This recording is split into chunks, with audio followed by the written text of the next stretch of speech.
యేసు నీకే నా ప్రియుడు యేసు నీకే మహిమ ప్రభు నీకే ఘనత ప్రభు నీకే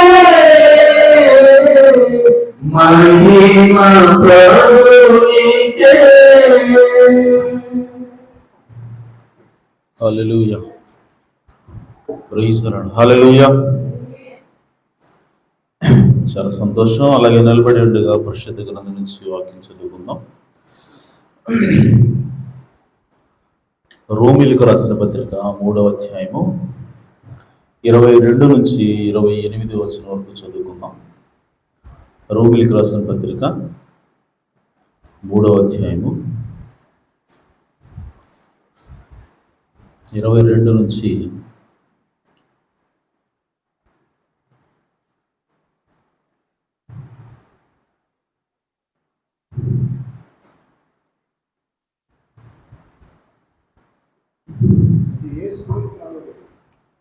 యేసుక్రీస్తునందలి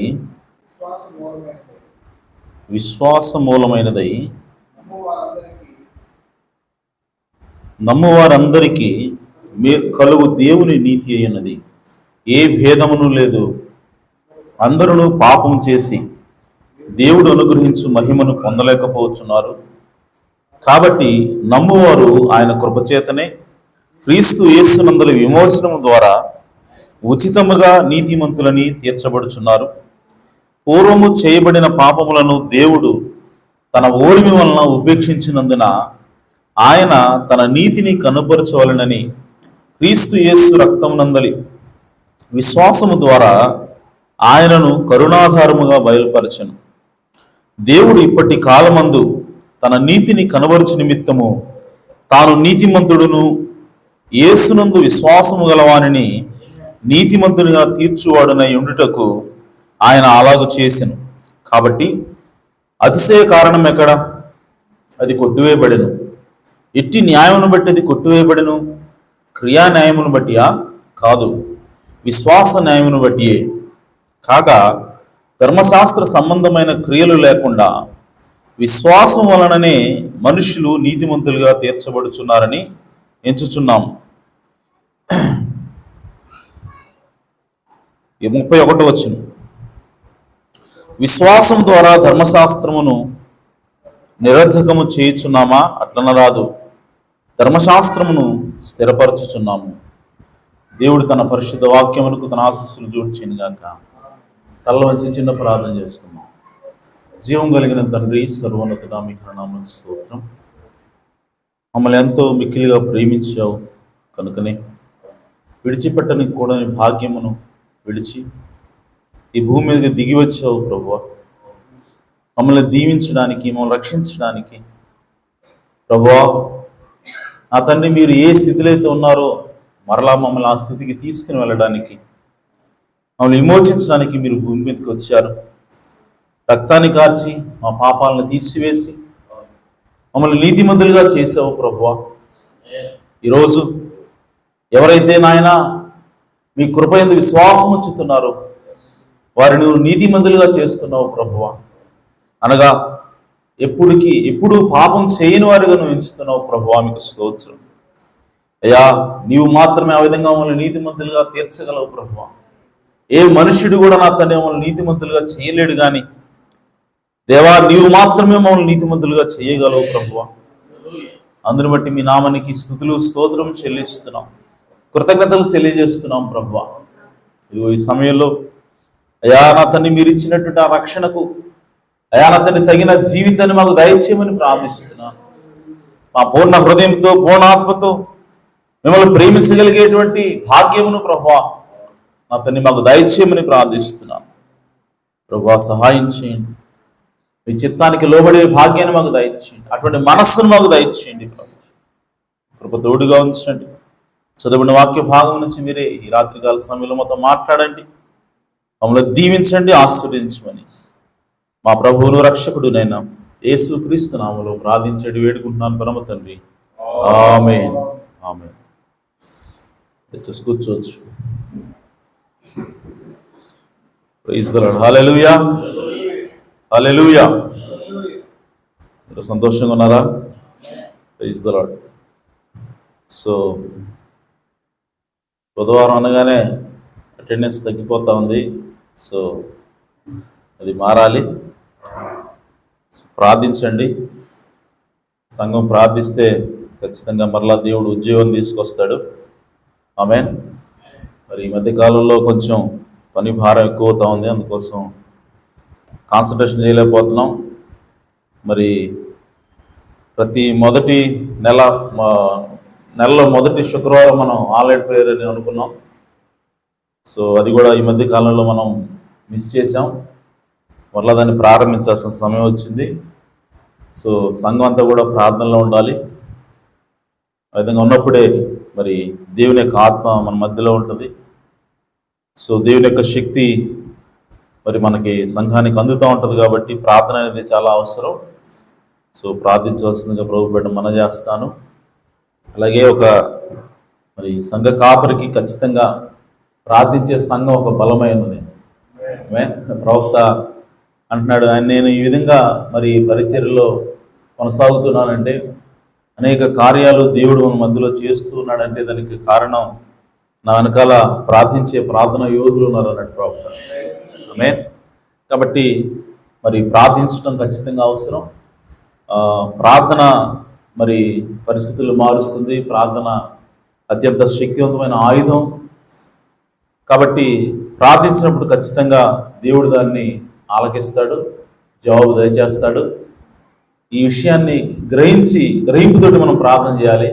అప్పుడు ఖచ్చితంగా దేవుడు మరి కార్యాలు చేస్తాడని మరి ప్రభుపేట మనం చేస్తున్నాను. కాబట్టి ప్రార్థన చేయమని ప్రభుపేట మీకు విన్నవిస్తా ఉన్నాను. ఆమేన్. సరే, మంచిది. ఈ రాత్రికాల సమయంలో చిన్న అంశము, అదేంటంటే రెస్పాన్స్ టు గ్రేస్, అనగా కృపకి మనం ఏ విధంగా రియాక్ట్ అవుతున్నాం. దేవుడు మన పట్ల కృప చూపించినప్పుడు దానికి బదులుగా మనము ఏ విధంగా ప్రతిస్పందిస్తున్నాం. హల్లెలూయా. సో కృప అంటే ఏంటి అని అంటే, కృప అనగా దేవుడు నీ కొరకు ఏదైతే చేస్తున్నాడో దానిని కృప అన్నాడు ప్రవక్త. ఆమేన్. మరి దానికి ప్రతిస్పందనగా నువ్వు చేసేది ఏమిటి అని అంటే, నీవు కార్యాలు చేస్తావు, లేదంటే పని చేస్తావు అని ప్రవక్త అన్నాడు. ఆమేన్. అనగా దేవుడు కృప చూపిస్తాడు, దానికి కృతజ్ఞతగా మనం ఏం చేస్తామంటే మనము జీవిస్తాం. హల్లెలూయా. అయితే ఈ రోజున్న సమస్య ఏంటి అని అంటే, చాలామంది ఏమనుకుంటున్నారంటే కృప అనేది సార్వభౌమాధికారం కలిగింది కాదు, కృప అనేది మనం సంపాదించుకునేది అని చాలామంది అనుకుంటున్నారు. కానీ బైబిల్ ఏం చెప్తా ఉంది అని అంటే, కృప అనేది దేవుడిచ్చేటువంటి గిఫ్ట్ అయి ఉన్నది. హల్లెలూయా. కృప అనేది అది సార్వభౌమాధికారం కలిగింది. దేవుడు సార్వభౌమాధికారం కలిగిన వాడు. కాబట్టి ఆయన ఎవరికైనా సరే కృప చూపించాలి అనుకుంటే వాళ్ళకి ఆయన కృప చూపిస్తాడు. అంతేగాని వీడికి కృపకు పాత్రుడా కాదా, వీడు ఏం చేశాడు అని ఎవరికైతే ఆయన కృప చూపించాలనుకున్నాడో అతని దేవుడు ఎప్పుడు కూడా చూడడు. ఆయన ఎవరి మీద కృప చూపించాలనుకుంటున్నాడో అతని మీద దేవుడు ఖచ్చితంగా కృప చూపించడానికి హక్కు కలిగి ఉన్నాడు. హల్లెలూయా. సో కాబట్టి కృప అనేది అది సావరీన్ అని ప్రవక్త అంటే అది సార్వభౌమాధికారము కలిగింది. సో ఈరోజు దేవుడు నీ పట్ల కృప చూపించాడు అని అంటే దాని అర్థం దేవుడు నిన్ను ప్రేమిస్తున్నాడు అని అర్థం. ఆమేన్. కాబట్టి దేవుడు కృప పొందుకున్న మనము ఖచ్చితంగా దేవునికి ఎలా రియాక్ట్ అవ్వాలి అని అంటే, మనం కృతజ్ఞతతో కూడినటువంటి జీవితాన్ని జీవించాలి. హల్లెలూయా. కానీ ఈరోజు మనం ఏమనుకుంటున్నామంటే, ఈరోజు రక్షణ అనేది కూడా కృప మీదనే ఆధారపడింది. రక్షణ ఎవరికి వస్తుంది అని అంటే, దేవుడు ఎవరికైతే కృప చూపించాడో వాళ్ళకే రక్షణ. హల్లెలూయా. అయితే ఇంకొక ఎలిమెంట్ కూడా మనలో ఉంది. అదేంటి అంటే, దేవుడు అందరి కోసం కృప చూపించాడు. అందరి కోసం ఆయన మరణించాడు. కానీ ఎవరు ఆ రక్షణని పొందుకుంటారు, ఎవరు ఆ కృపని పొందుకుంటారు అని అంటే ఎవరైతే విశ్వసిస్తారో వాళ్ళే రక్షణ పొందుకుంటారు. అందుకోసమే బైబిల్ చెప్తా ఉంది, కృప ద్వారా విశ్వాసం చేతనే మీరు రక్షించబడి ఉన్నారు. హల్లెలూయా. 2 ఎలిమెంట్స్ ఉన్నాయి. దేవుడు కృప చూపించేశాడు కదా నేను రక్షించబడ్డాను కాదు, ఆ దేవుడు చూపిన కృప పట్ల నువ్వు విశ్వాసం ఉంచాలి. హల్లెలూయా. అంటే దేవుడు నాకు కృప చూపించాడు కాబట్టి నేను రక్షించబడ్డాను అన్న విశ్వాసం నీకు ఉన్నప్పుడే నీకు ఆ రక్షణ అనేది ఆపాదించబడుతుంది. అలా కాకుండా రక్షించాడో లేదు, దేవుడు అప్పటి కృప చూపించాడో లేదో అన్న అనుమానం నీకున్నట్లయితే నువ్వు రక్షించబడినట్లు కాదు. కాబట్టి రక్షణ అనేది మెయిన్గా దేని మీద ఆధారపడింది అంటే విశ్వాసం మీద ఆధారపడింది. ఆమేన్. దేని పట్ల విశ్వాసం అంటే దేవుణ్ణి చూపించే కృప పట్ల విశ్వాసమైనది. హల్లెలూయా. అలాగే దేవునికి వాక్యం ఏం తెలియజేస్తా ఉందనంటే నీవు ఎప్పుడైనా సరే కృపను పొందుకున్నప్పుడు ఆ కృపను నువ్వు విశ్వసిస్తున్నప్పుడు నువ్వు ఖచ్చితంగా అంటే నీ లోపల క్రియలు కనపడతాయంట. నీవు ఎప్పుడైతే రక్షించబడ్డావో రక్షణకు తగినటువంటి క్రియలు నీ జీవితంలో ఖచ్చితంగా కనపడతాయి. కానీ చాలా మంది దాన్ని ఏం చేశారంటే కృపని వక్రీకరించి కృపని వాళ్ళు నిరర్ధకం చేస్తూ ఉన్నారు. దేవుడు కృపిస్తే దాన్ని కాళ్ళ కిందేసి తొక్కి దాని మీద చౌకలు వెళ్ళిపోతా ఉన్నారు. సో ఆ విధంగా చేసిన వాళ్ళు ఎవరు అంటే ప్రవక్త అంటున్నాడు కాల్వినిస్టులు ఆ విధంగా చేశారు అన్నాడు. ఆమేన్. కాల్వినిజం ఏం చేస్తా ఉంది, ఏం చెప్తా ఉంది అంటే దేవుడు నీ పట్ల కృప చూపించాడు కాబట్టి నీవు ఏమైనా చేయొచ్చు, నువ్వు రక్షించబడ్డావు కాబట్టి ఇక నీ రక్షణ అనేది ఎక్కడికి పోదు. కాబట్టి నువ్వు ఎలా జీవించినా సరే, నువ్వు ఎలాంటి కార్యాలు చేసినా సరే నీ రక్షణ అనేది ఇక శాశ్వతము, నిశ్చయము. కాబట్టి దేవుడు నీ పట్ల కృప చూపించాడు, నువ్వు ఏమైనా చేయొచ్చు, ఎలాంటి జీవితానైనా జీవించవచ్చు అని వాళ్ళు బోధిస్తూ ఉన్నారు. కాబట్టి కాల్వినిస్టులు వాళ్ళ జీవితంలో ఎలా ఉన్నాయంటే భయంకరమైన జీవితాలు, వ్యభిచారులుగా, పొగ తాగేవాళ్ళుగా, మద్యం తాగేవాళ్ళుగా, పేరు క్రైస్తవులే, క్రీస్తుని విశ్వసించేవాళ్ళే, చర్చికి వెళ్తారు కానీ వాళ్ళు త్రాగుతున్నారు, తిరుగుతున్నారు, ఇవన్నీ కూడా చేస్తా ఉన్నారు. దానికి కారణం ఏంటంటే వాళ్ళు కృపని తప్పుగా అర్థం చేసుకున్నారు. ఆమేన్. అంటే కృప అనేది మనకు ఇవ్వబడినప్పుడు మనం ఏవైనా చేయొచ్చు. కానీ ప్రవక్త ఏమంటున్నాడంటే కృప నీకు ఇవ్వబడింది, నీవు రక్షించబడ్డావు అంటే దానికి రుజువు ఏంటంటే నీ జీవితంలో కార్యాలు కనపడతాయి అన్నట్టు. హల్లెలూయా. నీ జీవితం పరిశుద్ధంగా ఉంది అంటే నీ క్రియ ద్వారానే నీవు రక్షించబడ్డావా లేదా అన్నది కనపడుతుందంట. ఆమేన్. ప్రవక్త ఒక బ్యూటిఫుల్ కోట్ చెప్తున్నాడు. ఆయన ఏమంటున్నాడంటే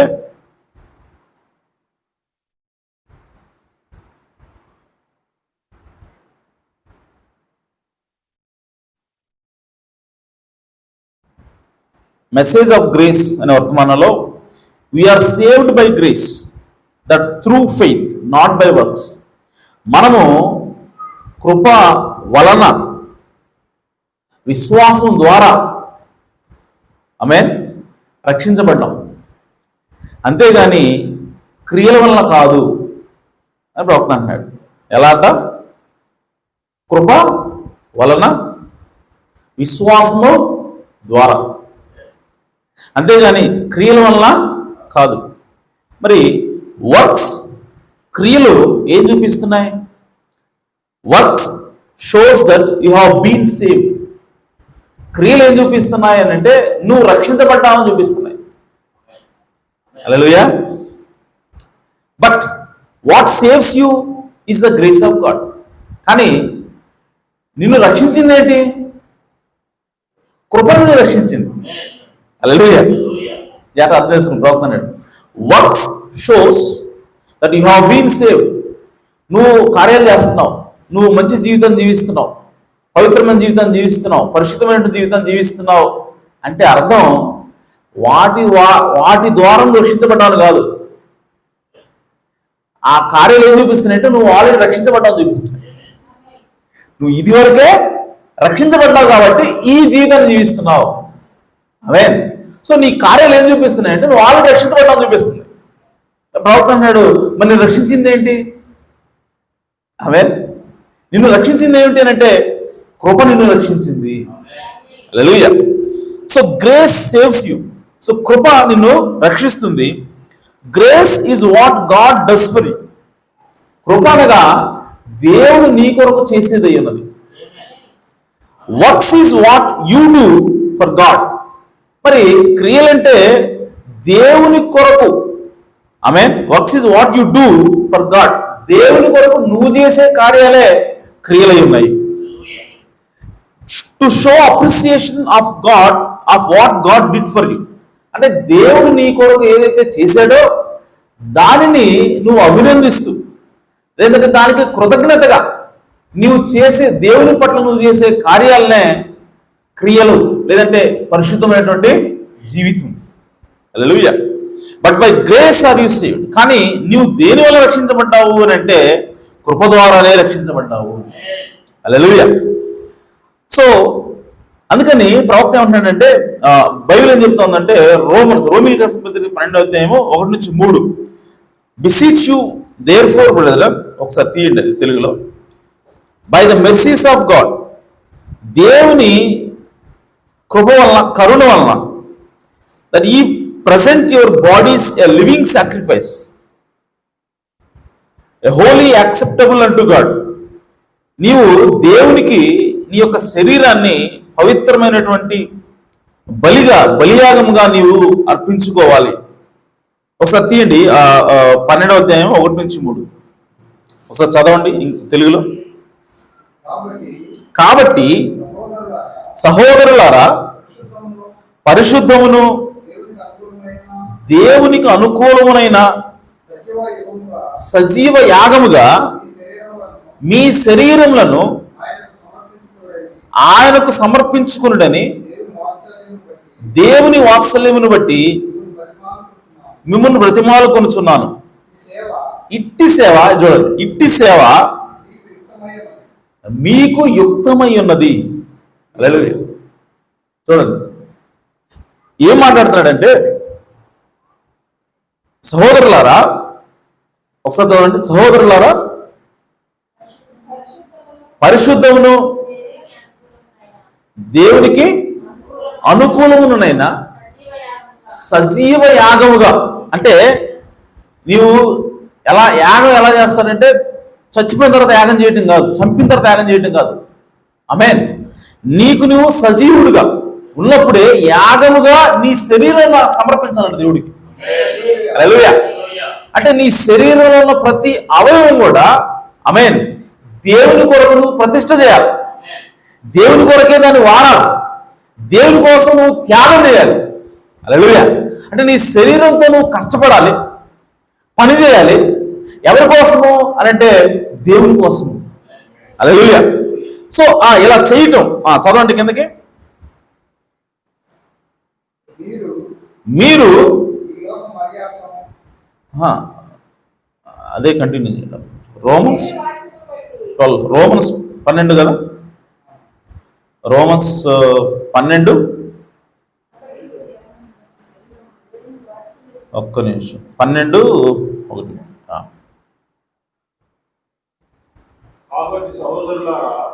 కాబట్టి సహోదరులారా, పరిశుద్ధమును దేవునికి అనుకూలమునైన సజీవ యాగముగా మీ శరీరములను ఆయనకు సమర్పించుకున్నాడని దేవుని వాత్సల్యమును బట్టి మేము బతిమాలుచుకుంటున్నాను. ఇట్టి సేవ మీకు యుక్తమైనది. ఆమేన్. అంటే ఈ విధంగా మనం సజీవ యాగంగా దేవునికి సమర్పించుకోవటం అనేది యుక్తమైనది. అంటే ఇంగ్లీష్ ఏం రాశారంటే రీజనబుల్ సర్వీస్ అని రాశారు. అంటే రీజనబుల్ అంటే తగినది. ఆమేన్. ఏంటది? తగినది. దేనికి తగింది? ఎందుకు తగింది అని అంటే దేవుడు నీ పట్ల కృప చూపించాడు కాబట్టి ఆ కృపకి నీవు కృతజ్ఞత కలిగి, ఆమేన్, నీవు ఈ సజీవ యాగంగా నువ్వు సమర్పించుకోవాలి. ఇది నీకు తగిన సేవ. ఇది హల్లెలూయా. అంతేగాని నన్ను నేను సజీవ యాగంగా దేవునికి సమర్పించుకున్నాను కాబట్టి, ఆమేన్, సో దేవుడు ఇప్పుడు నా పట్ల ఖచ్చితంగా కృప చూపించాల్సిందే, అది కాదు. అర్థమైందా? బైబిల్ ఏం చెప్తుందంటే దేవుడు చూపించిన కృప కోసము, ఆల్రెడీ దేవుడు కృప చూపించాడు కాబట్టి నీవు నీ శరీరాన్ని నల్లగొట్టుకోవటం తగింది, నువ్వు నల్లగొట్టుకోవాలి అంతే. ఆమేన్. సో అలా నల్లగొట్టుకున్నప్పుడే నీవు శరీరం చేస్తున్నావు అని అర్థం. హల్లెలూయా. చూడండి, అంతేగాని నేను శరీరాన్ని నల్లగొట్టుకుంటున్నాను, నా శరీరాన్ని కూడా అర్పించుకుంటున్నాను, నాకున్న అవయవాలన్నీ కూడా యేసుక్రీస్తు కోసం వాడుతున్నాను కాబట్టి దేవుడు నాకు కృప చూపించాడు కాదు. దేవుడు నాకు కృప చూపించాడు కాబట్టి నేను సజీవ యాగంగా నేను అర్పించుకోవడము తగినది. హల్లెలూయా. ఆమేన్. కానీ సాధారణంగా ఆలోచన ఎలా ఉంటుందంటే నేను ఎక్కువగా పనిచేస్తున్నాను కాబట్టి దేవుడు నన్ను ఎక్కువగా ప్రేమిస్తాడు, ఆశీర్వదిస్తాడు, నా వల్ల కృప చూపిస్తాడు అని అనుకుంటున్నాం. ఒకవేళ అలా గనక చేసినట్లయితే నీవు నిన్ను సమర్పించుకుని ఎక్కువగా సమర్పించుకుంటే దేవుడు ఎక్కువగా కృప చూపించడం అయితే అప్పుడు కృప అనేది ఉచితంగా వచ్చేది కాదు. కృప అనేది ఇక ఎంత మాత్రం కూడా గిఫ్ట్ కాదు. ఆమె కానీ బైబిల్ ఏం చెప్తుందంటే కృప అనేది దేవుడు ఉచితంగా అనుగ్రహించేది. హల్లెలూయా. కాబట్టి ప్రియ సోదరి సోదరులారా, దేవుడు గనక ఉచితంగా నీకు అది అనుగ్రహించకపోతే ఆమేన్, నీవు బోస్ట్ చేయడానికి, నిన్ను నీవు గొప్పగా చెప్పుకోవడానికి ఒక మార్గం అనేది, అవకాశం అనేది నీకు ఎప్పుడు కూడా ఉంటది.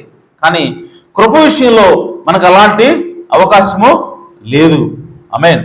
కాబట్టి మనము ఖచ్చితంగా ఏం చేయాలంటే దేవుడు చూపించిన కృపకి మనం కృతజ్ఞతగా మన శరీరాన్ని మనం యాగం చేయాలి, మనం సమర్పించాలని, అది తగిన సేవ అని పౌలు గారు మాట్లాడుతూ ఉన్నారు. హల్లెలూయా. And when you really love God, my brother, you don't want to get by with nothing.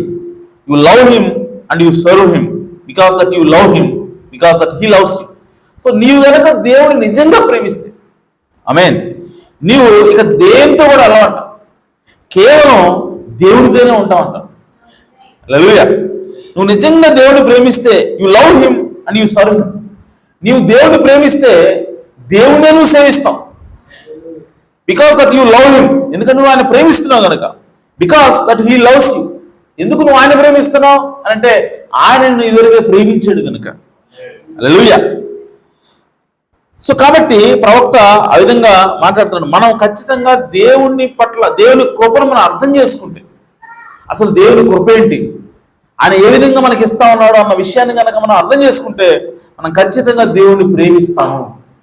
Hallelujah. So not you must be born again అనే వర్తమానంలో, నీవు తప్పక తిరిగి జన్మించాలి అనే వర్తమానంలో ప్రవక్త మాట్లాడుతున్నాడు. So not trying to squeeze in a Calvinistic belief now, I'm not. So Calvinistic విశ్వాసంలోకి మిమ్మల్ని ఒత్తట్లేదు, కానీ in saying this know that I am talking to your legalist people. So legalist ప్రజలతో కూడా నేను మాట్లాడుతున్నాను.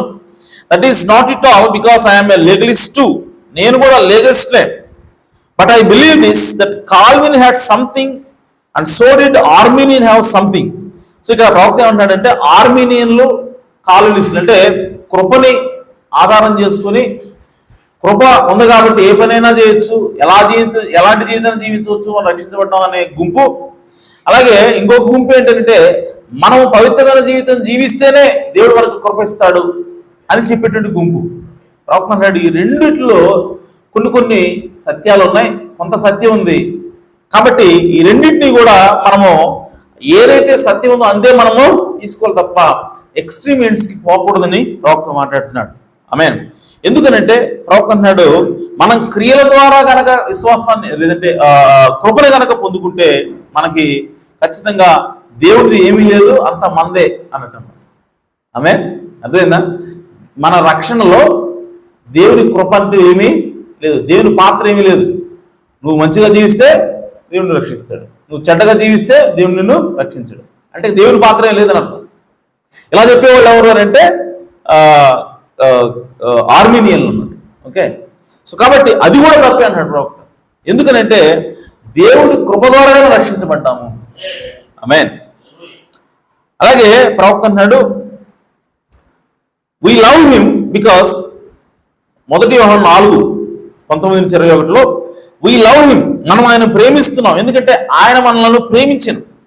If a man say I love God and hateth his brother is a liar. ప్రవక్త అంటున్నాడు, బైబిల్ చెప్తా ఉంది, నేను దేవుని ప్రేమిస్తున్నాను చెప్పి నీ సహోదరుని ద్వేషిస్తే నువ్వు అబద్ధికుడివి అంటుంది.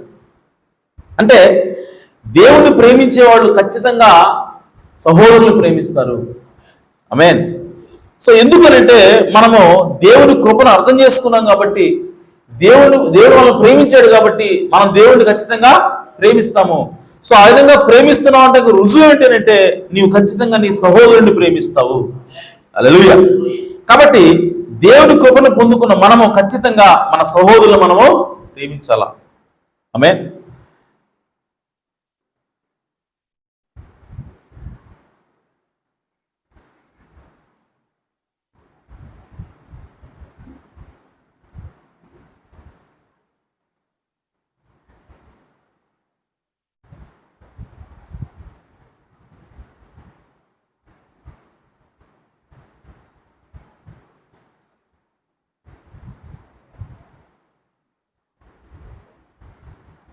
అలాగే బైబిల్ చెప్తా ఉంది, మనం దేవుని కృప పొందుకొని దేవుని కృప పట్ల మనం విశ్వాసం ఉంచినప్పుడు మనం రక్షించబడతాం. రక్షించబడినప్పుడు మనం ఏం చేస్తామంటే దేవుని వాక్యం ప్రకారంగా జీవిస్తాం. ఆమేన్. సో దేవుని వాక్య ప్రకారంగా జీవించడం అనేది ఏం చూపిస్తా ఉంది అని అంటే మనం రక్షించబడ్డాము అని చూపిస్తాం. కానీ ప్రవక్త అన్నాడు, కొన్నిసార్లు జీవితం ఉంటుంది కానీ వాళ్ళు రక్షించబడలేదు. అంటే రక్షించబడని వాళ్ళు కూడా జీవిస్తారు. జీవితం ఉంటుంది కానీ వాళ్ళు రక్షించబడలేదు. అలాగే కొంతమంది రక్షించబడతారు కానీ వాళ్ళకి జీవితం కూడా ఉంటుంది. సో వీళ్ళిద్దరికి మధ్య డిఫరెన్స్ ఏంటి? మరి ఇద్దరికి క్రియలు ఉన్నాయి, ఇద్దరికి కూడా జీవితం ఉంది. మరి ఎలా చెప్పేది వీడు రక్షించబడ్డాడు రక్షించబడలేదని? ఆమేన్. ఎలాగంటే దేవుని వాక్యం చెప్తుంది, దేవుని 1 యోహాను 5:3 వస్తుంది. 1 యోహాను 5:3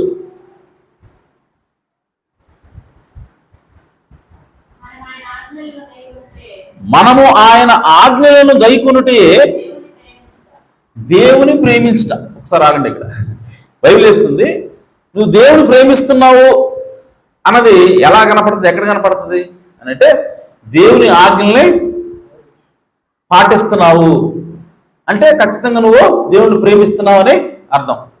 ఓకే, రైట్. అంతటితో ఆగల, ఇంకా ఏం చెప్తున్నావు చూడండి. ఆయన ఆజ్ఞలు భారమైనవి కావు. హల్లెలూయా. సో దేవుని ప్రేమించేవారు అందరూ కూడా ఏం చేస్తారంటే ఆయన ఆజ్ఞలు పాటిస్తారు. ఓకే, ఇంకొక బ్యాచ్ ఉంది, వాళ్ళు ఆజ్ఞలు పాటిస్తారు కానీ దేవుని ప్రేమిస్తున్నారా అని అంటే లేదు, కానీ ఆజ్ఞలు పాటిస్తున్నారు. ఇప్పుడు వీళ్ళు దేవుని ప్రేమిస్తూ ఆజ్ఞలు పాటిస్తున్నారా లేదంటే ప్రేమించకుండా ఆజ్ఞలు పాటిస్తున్నారా అనేది ఎలా తెలుస్తుంది అంటే ఇప్పుడు చివరిలో అంటాడు కదా ఆయన ఆజ్ఞలు భారమైనవి కావు. హల్లెలూయా. సో ఎవరైతే దేవుని నిజంగా ప్రేమించి ఆయన ఆజ్ఞలు పాటిస్తారో వారికి ఆ ఆజ్ఞల్లో భారంగా ఉన్నమాట. అబ్బా ఆదివారం వచ్చిందా, పోవాలా, ఓకే బద్ధకంగా ఉంది అయినా సరే తప్పదు కదా, మరి అది ఆజ్ఞ కదా, చేయాలి కదా అని చెప్పి వెళ్తూ ఉంటాడు. ఆమె అబ్బా దశమాంగం ఇయ్యాలా ఏంటి, అయినా సరే తప్పదు, ఆజ్ఞ కదా చెయ్యాలి తప్పదు అని చెప్పి చేస్తున్నాడు. అంటే వాళ్ళకి ఎలా ఉంటుందంటే కట్టేసినట్టు, ఏదో ఒక 100 కేజీలు కనుక ఎక్స్ట్రా లగేజ్ ఉన్నట్టుగా వాళ్ళు ఏం చేస్తారు, భారంగా చదువుతూ ఉంటారు కానీ చేస్తూనే ఉంటారు, దేవుడు చెప్పేది చేస్తూనే ఉంటారు కానీ భారంగా ఉంటుంది వాళ్ళకి. హల్లెలూయా. సో కాబట్టి కానీ దేవుడు నువ్వు నిజంగా ప్రేమిస్తే, ఆమేన్, నువ్వు నిజంగా దేవుడు ప్రేమిస్తున్నావు అంటే రుజువు ఏంటంటే దేవుని ఆజ్ఞ నీకు భారంగా ఉండదు. హల్లెలూయా. సో చర్చికి రావడం సంతోషంగా ఉంటుంది, ఆమేన్. అంతేగాని నువ్వు ఆలోచించు దాని గురించి, ఈరోజు వెళ్ళాలంటావా, వెళ్ళకపోతే వాళ్ళు ఏమనుకుంటారు, వీళ్ళు ఏమనుకుంటారు, ఎంత ఉండదు. సో దేవుని సన్నిధికి వెళ్ళాలి నేను అని చెప్పి సంతోషంగా వెళ్ళిపోతాం. ఆటోమేటిక్గా జీతం రాగానే దశమాంగం తీసేస్తాం, సంతోషం అది. ఆమేన్. తేలిక ఈజీగా దేవుని యొక్క మాట ప్రకారం జీవించటం ఎప్పుడు సాధ్యం అంటే నువ్వు నిజంగా దేవుని ప్రేమించు. అందుకోసమే ఆయన ప్రేమించే వారికి ఆయన ఆజ్ఞల్లో భారం కావు. ఆమేన్. కానీ కొంతమంది ప్రేమించకుండానే ఆజ్ఞలు పాటించే వాళ్ళు ఉంటారు, వాళ్ళకి మాత్రం అది భారమే. ఇప్పుడు నేను అనుకుంటాడేమో, నేను చేయకపోతే నన్ను క్రైస్తవుడు అనుకోరేమో, లేదా వాడు కోపం వస్తున్నాడు కొట్టాలనిపిస్తుంది, కానీ పక్కన వాళ్ళు చూస్తున్నాను నేను అనుకుంటారేమో అని తను అణుచుకొని భారంగా దేవుని వాక్యాన్ని నెరవేర్చేవాడు దేవుని ప్రేమించట్లేదని అర్థం. హల్లెలూయా. సో కాబట్టి ఇప్పుడు దేవునికి కావాల్సింది ఏంటి అంటే ఆమేన్, నీ హృదయంలో కావాలి. ఆమేన్. ఎక్కడ కార్యం జరగాలి అని అంటే నీ హృదయంలో కార్యం జరగాలి. దేవుడు చూస్తున్నది దేని అంటే నీ హృదయాన్ని చూస్తా ఉన్నాడు, నీ క్రియలు కాదు. ఇక్కడ వస్తాం మన తేడా. ఓకే, నేను క్రియలు చేశాను కదా, నువ్వు ఎందుకు నన్ను రక్షించవు అడగడానికి లేదు. ఎందుకంటే దేవుడు దేని చూస్తున్నాడంటే నీ హృదయాన్ని చూస్తా ఉన్నాడు. హల్లెలూయా. నీ క్రియలు అనేవి ఎక్కడి నుంచి వస్తున్నాయి? ఆమేన్. ఇక్కడ నుంచి వస్తున్నాయా లేదంటే నీ హృదయం నుంచి వస్తున్నాయి? ఆమేన్. సో కాబట్టి క్రియలు అనేవి నీ హృదయంలో ఉన్నటువంటి పరిశుద్ధాత్మ నడింపు ద్వారా రావాలా. పరిశుద్ధాత్మ చేత నువ్వు తిరిగి జన్మించడం అనేది అవసరమైనది.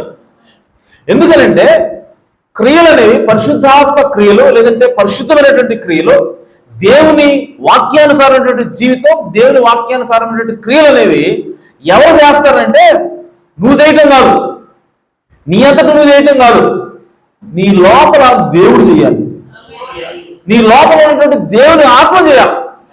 హల్లెలూయా.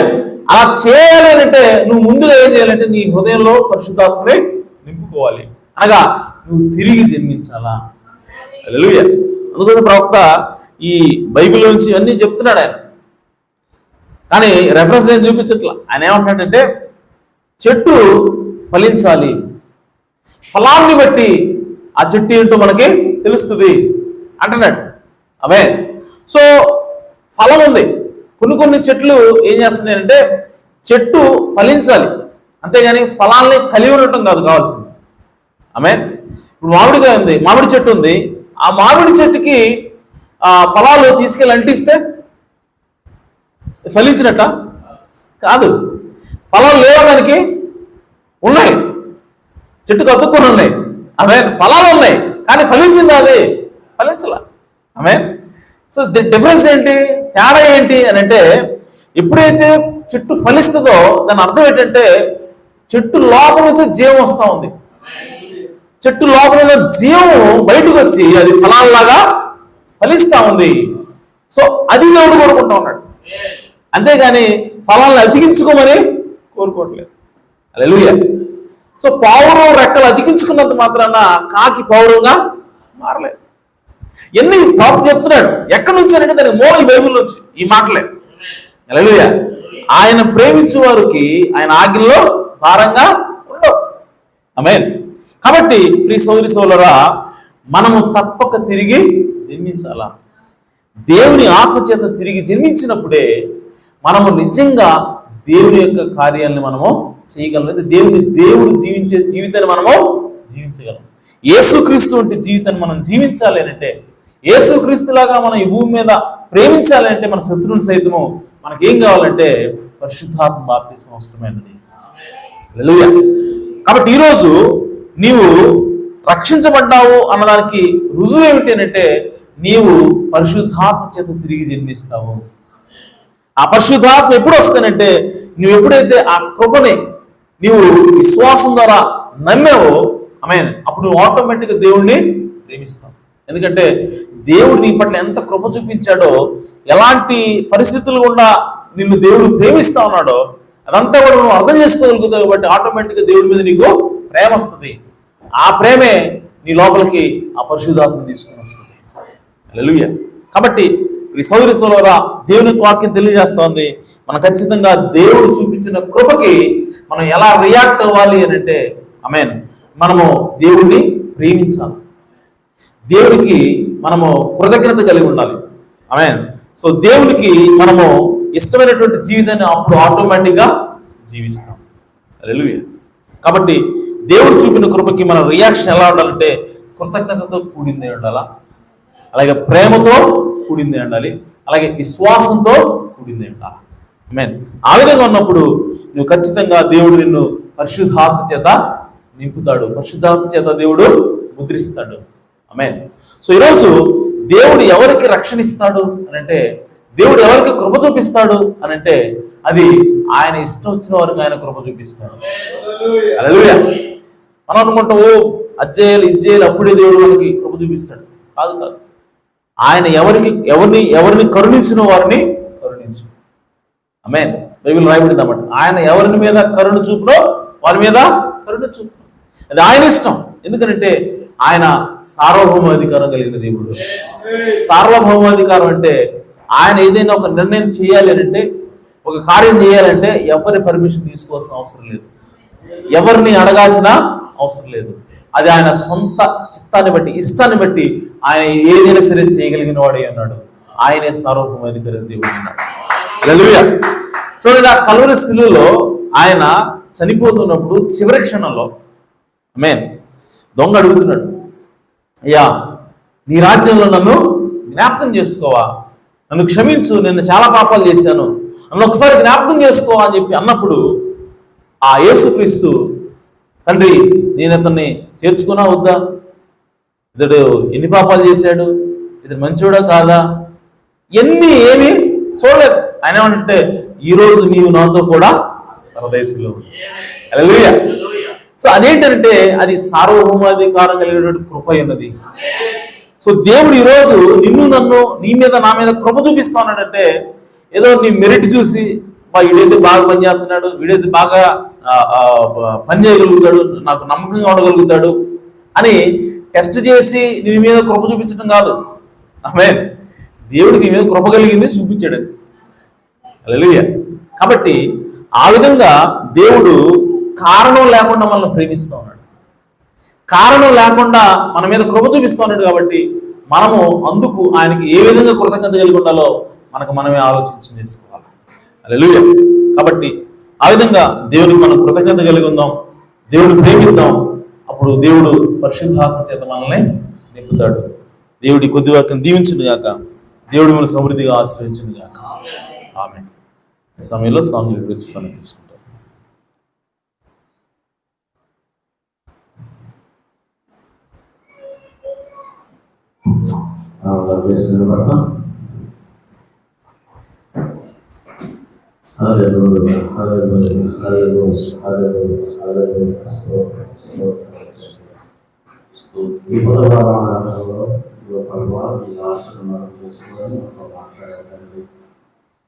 నీవు రక్షించబడినది నీ క్రియను బట్టి కాదు, దేవుని కృపను బట్టేదని మాతో మాట్లాడారు.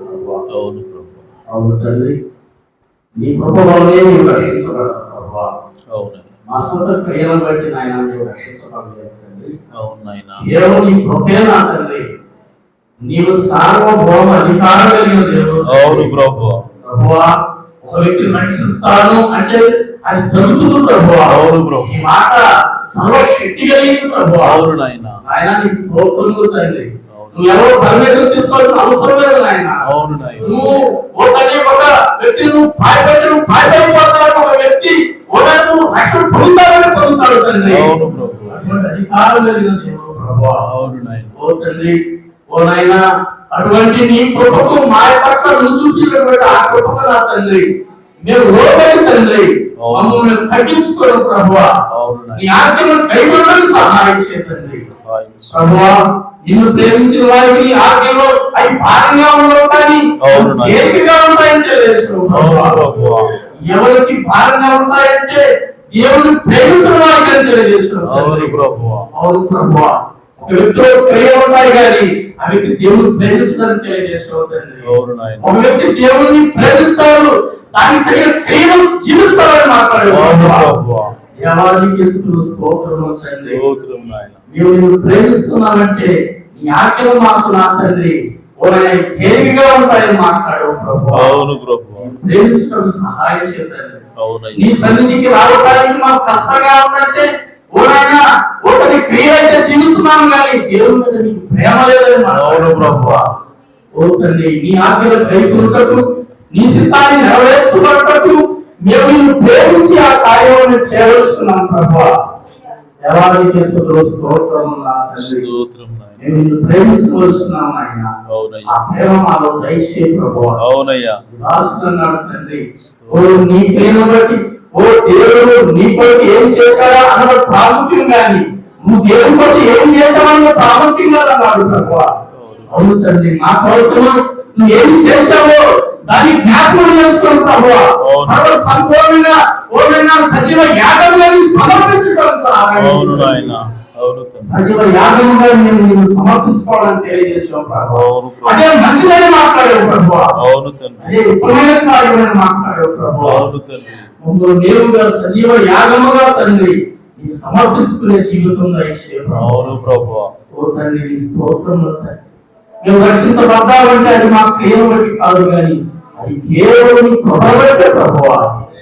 ప్రభువా దానికి నా తండ్రి కృతజ్ఞత కలిగి నేను ప్రేమిస్తూ ఈ వాక్యాన్ని ఆయన పాటించే జీవితాన్ని మనం దయచేయమని అవునయ్యా. ఓ ప్రభువా ఈ రాత్రి కాల సమయంలో దాసులు వచ్చిన తండ్రి మాతో మాట్లాడాలని నీకు స్తోత్రం నాయనా. హల్లెలూయా హల్లెలూయా హల్లెలూయా హల్లెలూయా. స్తోత్రం స్తోత్రం స్తోత్రం. కృపా కృపా నీ కృపా కృపా కృపా క్రీస్తు కృపా కృపా కృపా నీ కృపా కృపా కృపా క్రీస్తు కృపా ఏదైతే నీ కృపయను నమ్మికను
జీవము కలిగిన తండ్రి, మీ ఘననామమునకు స్తోత్రం నా ప్రభువా.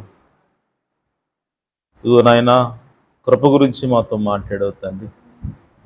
మీరు చూపిన కృపకు నాయన మేము ఏ విధంగా ప్రతిస్పందించాలి అయా మాతో మాట్లాడవు ప్రభువా.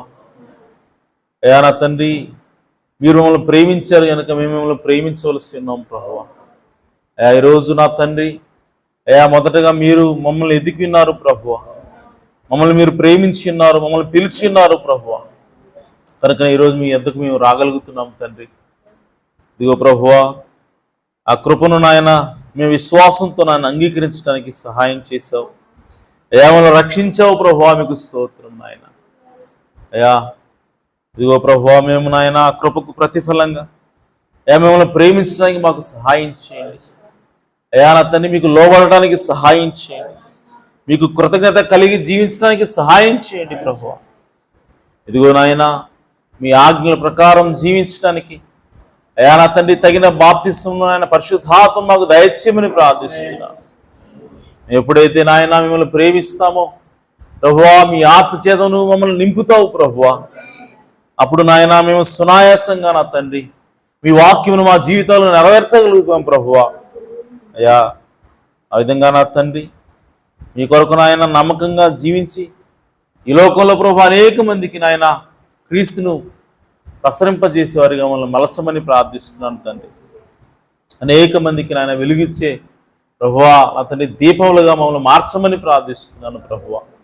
ఈ చింతపల్లి గ్రామంలో నా తండ్రి అయ్యా నా తండ్రి ఎంతమందిని అయితే నువ్వు ముందుగా చూసినావు ప్రభువా, వారందరినీ కూడా నా తండ్రి ఆకర్షించడానికి అయ్యా ఈ చిన్న సంఘమును ఒక పాత్రగా వాడుకోమని ప్రార్థిస్తున్నాను ప్రభువా అయ్యా. సహాయం చేయండి ప్రభువా అయ్యా. ఎంత గొప్ప కృప మా పట్ల చూపించావు ప్రభువా, ఎందుకు పనికిరాని వారం ప్రభువా, ఈ కృపకు మీ అంత మాత్రం పాత్రలు కాము ప్రభువా.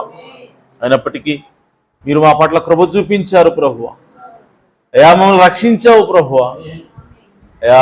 అందుని బట్టి మీ నామాన్ని స్తుతిస్తున్నాం ప్రభువా. ఇదిగో నా తండ్రి అయ్యా, ఇక్కడ చేరిన ప్రతి ఒక్కరిని కూడా మీరు జ్ఞాపకం చేసుకునండి అయ్యా. వారిని దీవించండి, ఆశీర్వదించండి అయ్యా. విన్న వాక్యం ప్రకారముగా ప్రభువా పరిశుద్ధాత్మను ప్రభువా మీరు దయచేయమని ప్రార్థిస్తున్నాను తండ్రి. అడుగుడి మీకు ఇయ్యబడును, తట్టుడి మీకు తీయబడును, వెదకుడి మీకు దొరుకును అన్నావు తండ్రి. ఇదిగో మీరు చెడ్డవారండి మీ కుమారులకు మంచి వాటిని ఇవ్వాలని మీరు చూస్తున్నారే. పరలోకపు తండ్రైన నన్ను మీరు పరిశుద్ధాత్మని అడిగితే మీకు నిశ్చయముగా దయచేస్తాను వాగ్దానం చేశాను ప్రభువా.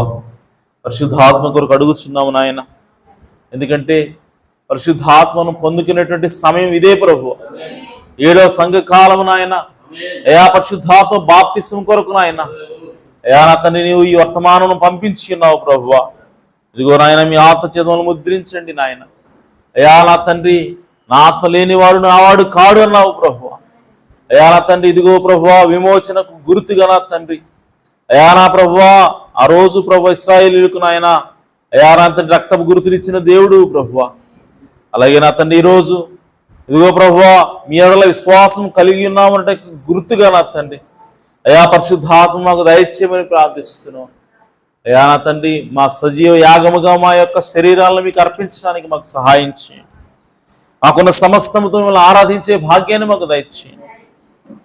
ఈ చిత్తానికి మేము లోబర్చుకొని ప్రభువా మా సొంత చిత్తాన్ని, సొంత ఆలోచనలను, సొంత ఇష్టాలను పక్కన పెట్టి ప్రభువా అయా నా తండ్రి మీ చిత్తాన్ని నెరవేర్చడానికి అయా మమ్మల్ని మేము నాయన నడుము కట్టుకోవడానికి సహాయం చేయండి ప్రభువా. ఆ విధంగా నా తండ్రి అయా సంఘమును దీవించమని ఆశ్రయించమని ప్రార్థిస్తున్నాను. సంఘములో అనారోగ్యంతో బాధపడుతున్న జ్ఞాపకం చేసుకుని అయా వారికి సంపూర్ణ ఆరోగ్యమును దయచేయండి, స్వస్థతను అనుగ్రహించమని ప్రార్థిస్తున్నాను. అలాగే నా తండ్రి ఎవరైతే రక్షణ లేకుండా ఉన్నారో ప్రభువా ఆ కుటుంబాల్లో నాయన రక్షణ భాగ్యం దయచేయండి ప్రభువా అయా. కృప చూపించండి. అలాగే వెనక్కి జారిపోయిన వారు ప్రభువా నిన్ను దూరం అయిపోయిన వారు మీరు జ్ఞాపకం చేసుకోండి, వారిని మరలా నా తండ్రి అయా మీతో అంటుకట్టమని ప్రార్థిస్తున్నాను. కృప చూపించండి. ఇప్పటివరకు విన్న వాక్యమును మా అందరి హృదయాల్లో నీరు కట్టండి, 100 60 30 ఫలింప చేయమని మా ప్రభువును రక్షకుడునైనా యేసుక్రీస్తు నామములో ప్రార్థించడి వేడుకుంటున్నాను పరమ తండ్రి, ఆమేన్. మన ప్రభు యేసుక్రీస్తు వారి కృపా సమాధానములు సకల పరిశుద్ధులకు కూడిన మనందరకు సదాకాలం తోడేండును గాక, ఆమేన్ ఆమేన్. కుటుంబం ముగించబడింది. అందరికీ వందనాలు. సహోదరుడు షారోను కుమారుడు, పెద్ద కుమారుడు నెవిలి పుట్టినరోజు ఈరోజు కాబట్టి ఫలహారం ఉంది. ఆ ఫలహారం స్వీకరించి మరి కుమారుడిని దీవించవలసిందిగా ప్రభుపేట ఆహ్వానిస్తున్నాం.